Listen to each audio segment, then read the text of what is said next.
Welcome to the AI Research Roundup. I'm Alex.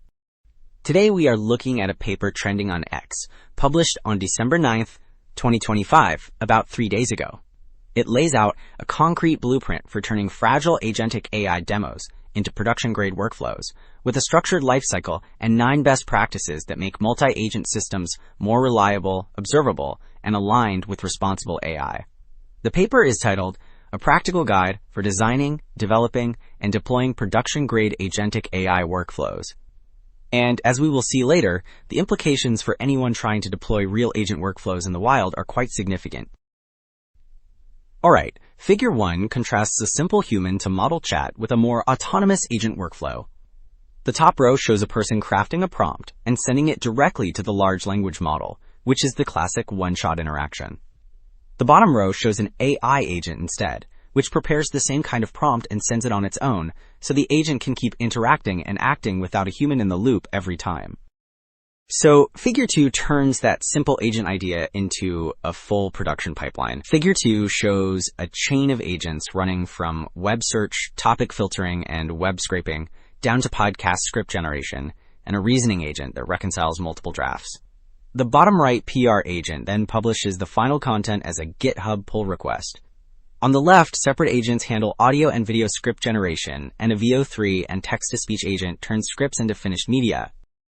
While Figure 3 shows the actual code for the pull request agent wired through a model context protocol server, which already looks quite dense for a single task, the top block defines the GitHub pull request agent and packs long natural language instructions directly into the agent. The middle block configures separate model context protocol servers for Google Search and GitHub, including environment details and access tokens.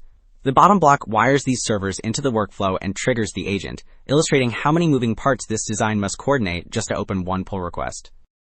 So, Figure 4 illustrates what actually went wrong when the pull request agent relied on the model context protocol. The top lines show repeated runtime errors about missing branches and missing commits, which caused the model context protocol tool to fail unpredictably. The lower block shows longer and longer natural language instructions that engineers added to patch these issues.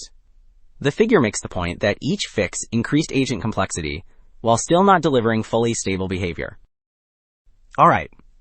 Figure 6 shows how the team removed the pull request agent entirely and just called a plain GitHub function. The top block defines a create GitHub pull request function with explicit parameters, so nothing depends on language interpretation. The lower block orchestrates the workflow, where agents still generate content, but the controller computes timestamps and branches directly. This design makes pull request creation deterministic, cheaper, and much easier to test and debug. So Figure 6 replaced a fragile pull request agent with a direct function, and Figure 8 applies the same philosophy to web scraping and publishing. Figure 8 shows a full code listing, where each agent receives exactly one tool, which makes tool use predictable and easy to debug. The top code block defines 2 pure tools that extract web page content as Markdown and publish that Markdown to storage. The lower block then creates a Markdown extraction agent and a Markdown publishing agent, each bound to only its respective tool, so the language model focuses purely on parameters and ordering, rather than tool selection. Okay. Figure 12 shows how multiple large language models and a separate reasoning model cooperate through one agent. The large language model consortium at the top receives a shared prompt, and each model, such as Gemini, OpenAI, and Claude, generates its own draft response. Those drafts then flow to the reasoning model on the right, which consolidates them into a single answer. At the bottom, the agent and the agent software development kit handle prompt creation, routing, and the final response back to the workflow. Alright. Figure 15 shifts from model choice to how the whole workflow actually runs in production. Figure 15 shows a user sending prompts through an interface, which forwards requests into a Kubernetes cluster where the model context protocol server and the agentic workflow each run in their own container pod. That cluster then calls out to different large language model providers on the right, such as Anthropic, Gemini, and OpenAI. This layout makes the system portable and scalable, because engineers can independently scale the workflow pods and swap or add large language models without changing the user entry point.